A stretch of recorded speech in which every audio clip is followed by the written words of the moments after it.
Claro, así dicho parece fácil, pero no sé, doctor, cómo podemos cultivar el alma. Con un libro, por ejemplo, nos decía. Vamos a ver.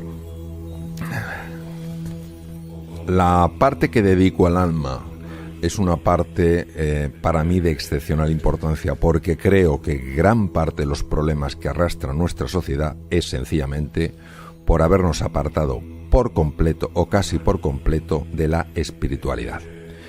¿Qué entiendo por espiritualidad? ¿Entiendo por espiritualidad una religión institucionalizada? No, entiendo por espiritualidad la capacidad de conectar con tu esencia, la capacidad de ver a las otras personas como distintas pero no como distantes, y la capacidad de entrar en una relación con la naturaleza donde te sientes hijo de ella, no sometedor de ella.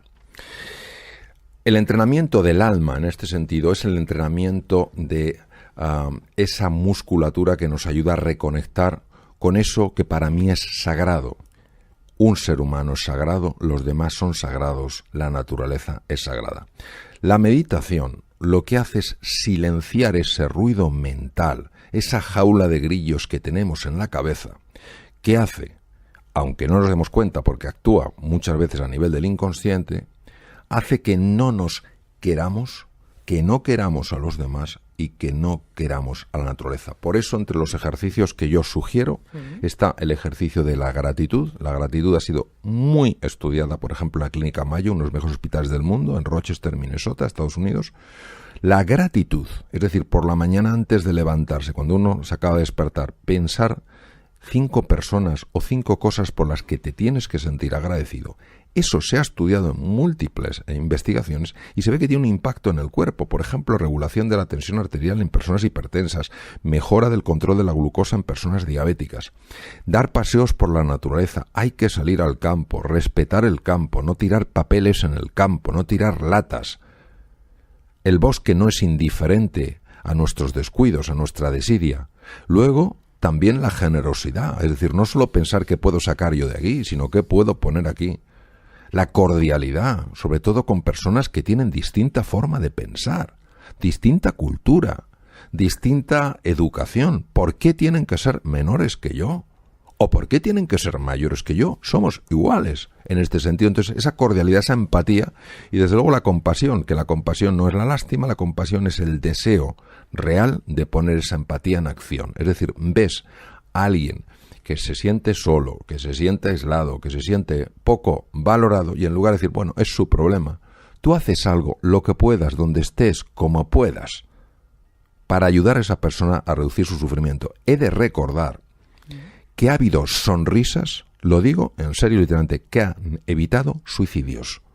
¿Por qué? Porque una persona que está en su momento más bajo, que ha perdido toda la confianza en sí misma y en el mundo, si se encuentra con alguien, aunque sea un extraño, que tenga un mínimo gesto de afecto, de cordialidad, una sencilla sonrisa, quién sabe el impacto que eso puede tener. Y de hecho sabemos, por personas que han escrito en distintos sitios, que una sonrisa, me estoy acordando de una persona que está decidida a suicidarse, una sonrisa por parte de un extraño, en este caso una mujer, ante una torpeza de él, que lo lógico es que hubiera desencadenado una reacción iracunda por la otra persona, lejos de encontrarse con una reacción iracunda, se encontró con una sonrisa.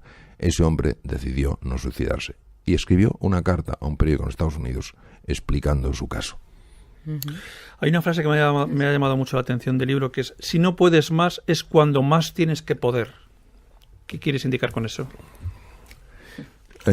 Una de las personas, aunque soy un poco conocedor de su obra, pero sí me he acercado a mi manera a su obra, es Santa Teresa de Jesús. Santa Teresa de Jesús, Santa Teresa de Ávila, hablaba mucho de esto, aunque no pueda, aunque duela. ¿De qué habla? Vamos a quitar el contexto religioso. Vamos a hablar de un contexto muy humano.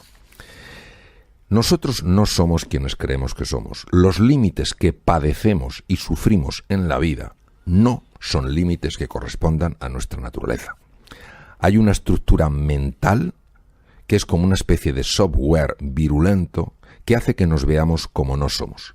En cuanto empezamos a salir de esa estructura mental, empezamos a rozar los límites. Imaginémonos que estamos cruzando la línea del horizonte. Pues nos entra la angustia, el miedo al vacío, como hace 500 años que pensaban que tras el precipicio había dragones. Y nos echamos para atrás. Pues no, en ese momento donde crees que no puedes más, que tienes miedo, que te sientes incompetente, que te sientes desesperanzado, que te sientes solo, que ves que todo se te hace grande, en ese momento hay que estirar un poquito más, atreverse un poquito más en aquellas cosas que en tu vida tienen sentido.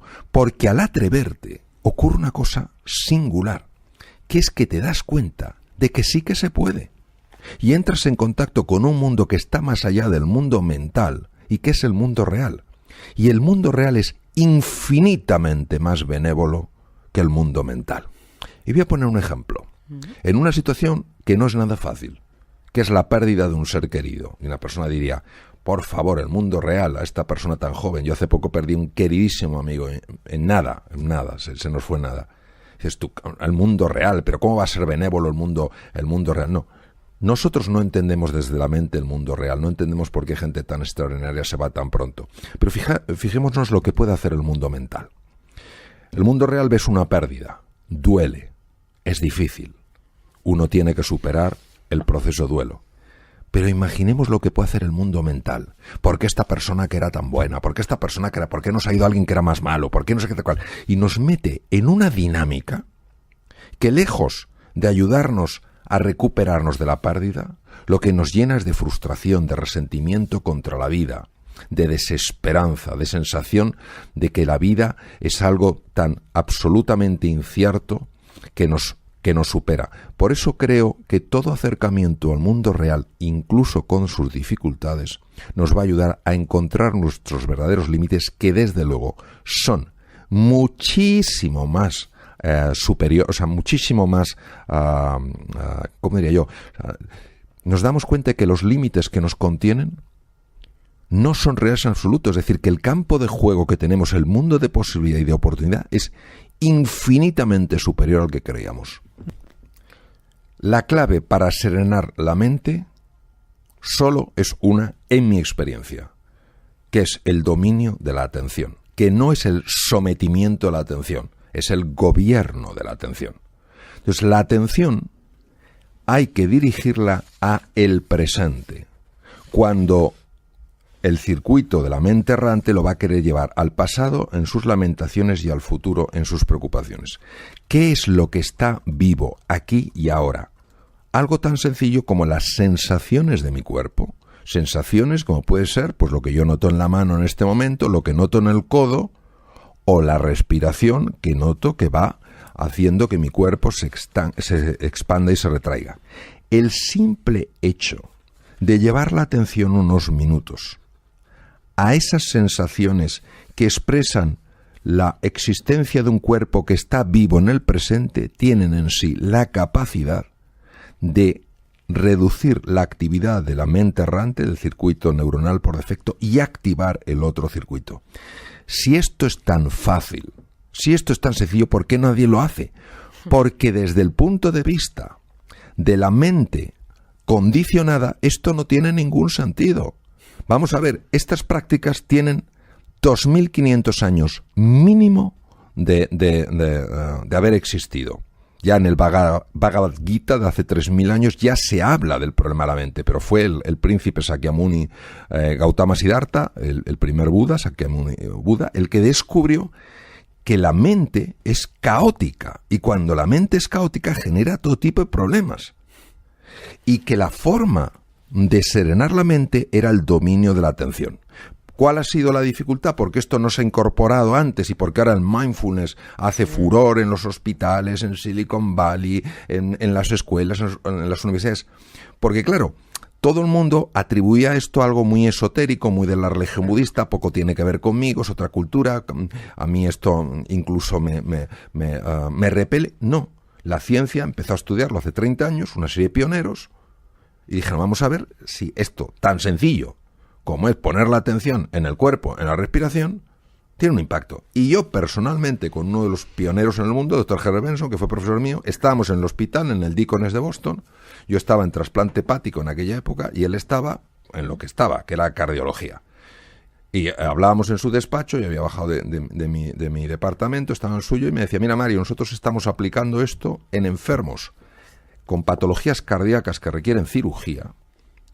Vamos a ver, cuando hablamos de una extracorpórea hay que parar el corazón, hay que hacer una cirugía, la que sea, una válvula, un bypass coronario, y luego tienen que ir a la UBI. Claro, en la UBI uno de los problemas, y lo sé por cuando yo estaba como uno de los responsables de la UBI en Estados Unidos, cuando venían los enfermos con cirugía cardíaca, pues la cantidad de arritmias que pueden hacer, muchas no tienen mucha importancia, pero algunas sí son muy severas. Pues el doctor Benson, cardiólogo de la universidad, decía, personas que han practicado esto antes de entrar en quirófano, obviamente, no el día antes, se les enseña a practicarlo antes, se les pone a dormir, van a la UBI y estando inconscientes se ve que tienen menos arritmias, es decir, de alguna manera el cuerpo incorpora esto como un recurso. Entonces, claro, han hecho falta toneladas de tinta y cientos de investigaciones para dar validez a algo que ya tenía validez, pero nosotros que somos, yo entre ellos, con una mente tan a veces tan excesivamente científica que no lo creemos hasta que no lo vemos,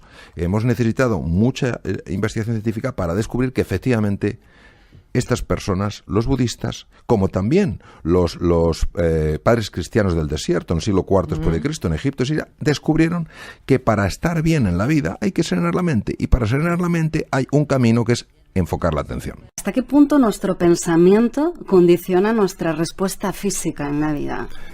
El pensamiento tiene la capacidad de activar ciertas cosas en lo que se llaman los mapas de los sentimientos, sobre todo en el cíngulo anterior, en la ínsula de Ryle, que son estructuras cerebrales.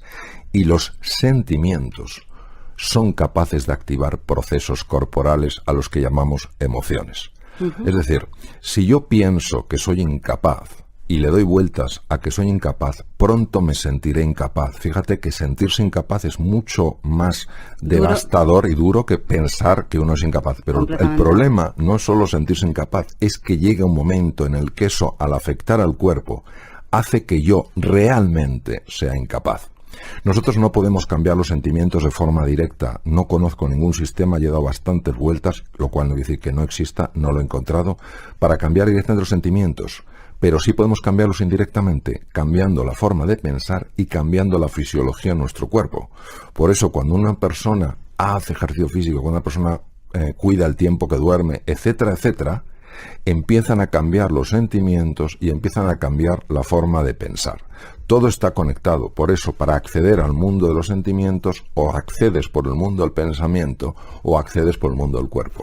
Claro, es que no tenemos que olvidarnos que la mente humana es una mente simbólica. Entonces, nuestro pensamiento, nuestra palabra no son simplemente agentes descriptivos, son capaces de crear percepción, son capaces de alterar nuestra relación, nuestra actitud con las cosas.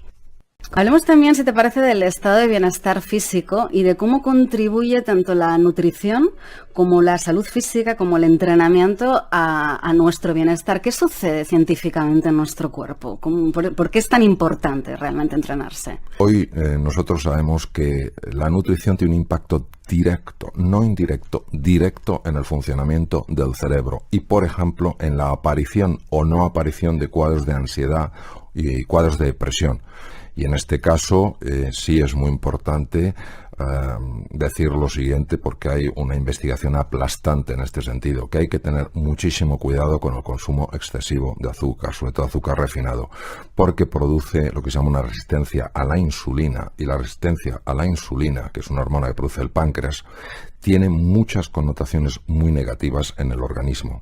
Y ya se está empezando a asociar con enfermedades tan importantes como enfermedades de Parkinson o enfermedad de Alzheimer. ¿Quién hubiera dicho hace años que la nutrición podría ser uno de los factores que previene la aparición de un Parkinson o la aparición de una enfermedad de Alzheimer? Respecto al ejercicio físico, hay que tener en cuenta algo que muchas veces se nos escapa. Y es lo siguiente, cuando una persona hace ejercicio físico, y para eso no tiene que apuntarse a un gimnasio, basta con que se mueva más, es decir, con que avance, caminar deprisa, precisa para acelerar el corazón y la frecuencia respiratoria, y hacerlo como 30 minutos al día, 5 días a la semana, que además se pueden dividir en 3 bloques de 10 minutos cada día. Lo interesante es que cuando se hace ejercicio físico se liberan una serie de sustancias, de neurotransmisores, en este caso de neurotrofinas, que son como mediadores químicos que favorecen que crezcan cosas en el cerebro. ¿Que crezcan qué? Que crezcan aparezcan nuevas conexiones, las maravillosas sinapsis descritas por don Santiago Ramón y Cajal, que se formen nuevas neuronas en ciertas áreas. Y lo más bonito es en las áreas en las que se forman. Por ejemplo, los hipocampos. En los hipocampos se forman nuevas neuronas a partir de células madre que están en las cavidades cerebrales o ventrículos. Los hipocampos son esenciales en la memoria y el aprendizaje. Aumentan las conexiones en las regiones prefrontales, esenciales en la capacidad de analizar, en la capacidad de tomar buenas decisiones, en la capacidad de mantener la atención. Y además aumentan las conexiones en el cíngulo anterior. El cíngulo anterior es la estructura cerebral más importante en la conexión humana. Cuando hablamos de consciente y cuando hablamos de inconsciente, a nivel más físico, ¿dónde está? Tú tocas un tema que es importantísimo. Hay una diferencia entre saber algo y saber hacerlo. El aprendizaje no es saberlo, el aprendizaje es saber hacerlo. ¿Por qué hay esta diferencia entre saber y saber hacerlo? Porque el saber corresponde a la mente consciente, entendido la mente consciente en un sentido muy físico, muy neurológico. Es decir, bueno, intelectualmente entiendes algo, intelectualmente lo sabes. Cuando ese conocimiento se convierte en comprensión profunda, ya no es parte de lo que sabes, es parte de lo que eres. Y efectivamente, para que eso sea así, tiene que ser recogido, asimilado, digerido por una parte que está más allá de la consciencia ordinaria y que en términos generales se llama inconsciente o subconsciente. Bien, no podemos decir el número de datos que procesa el inconsciente. No lo podemos precisamente por eso, por lo escurridizo que es. Sí, obviamente teniendo en cuenta la cantidad de información que le tiene que llegar por los sentidos y la forma tan rápida en la que procesa, de tal manera que tenemos una reacción inmediata ante un peligro, etcétera, etcétera, no cabe duda que el número de datos que procesa tiene que ser absolutamente fabuloso. ¿Cómo sacar partido al inconsciente? Vamos a ver, para poder sacar partido al inconsciente hay que ser capaz de influir en el inconsciente. Los sistemas para influir en el inconsciente son diferentes de los sistemas para influir en el consciente. Al inconsciente solo se le influye, al menos desde mi conocimiento, desde mi experiencia, de dos formas: o con imágenes o con emociones. Cuando usamos la imaginación y las emociones de una forma conjunta, el inconsciente siempre lo recoge. Es decir, al inconsciente no se llega con conocimientos, se llega con experiencias. Si en una clase se está transmitiendo un concepto, por ejemplo, el concepto de la importancia de la escucha, y dedicas 2 horas a explicar el concepto, la persona puede conocerlo perfectamente, salir de ahí y escuchar igual de mal que escuchaba antes. Pero si se genera en esa clase una experiencia en la que las emociones, las imágenes, de alguna manera se conecten y esa persona tenga una experiencia de lo que es escuchar y sentirse escuchado, cuando esa persona sale de ahí, ya lo tiene incorporado, ya lo vive. No cabe duda que los viejos patrones que dificultan que escuchemos van a intentar que eso se convierta en una experiencia fugaz. Es ahí, desde esa primera experiencia potente, muy intensa de la importancia de la escucha, cuando uno tiene que hacer un trabajo constante, pequeño, más diario, para ir afianzando eso. Porque sabemos que a nivel físico son circuitos neurales. Se abren nuevas conexiones, se generan también nuevas conexiones entre las neuronas, pero para que esas conexiones se mantengan estables, para que se afiancen, hay que hacer un trabajo constante, un trabajo sostenido, una vez que se ha descubierto, porque se ha vivido, la importancia de eso que se ha aprendido.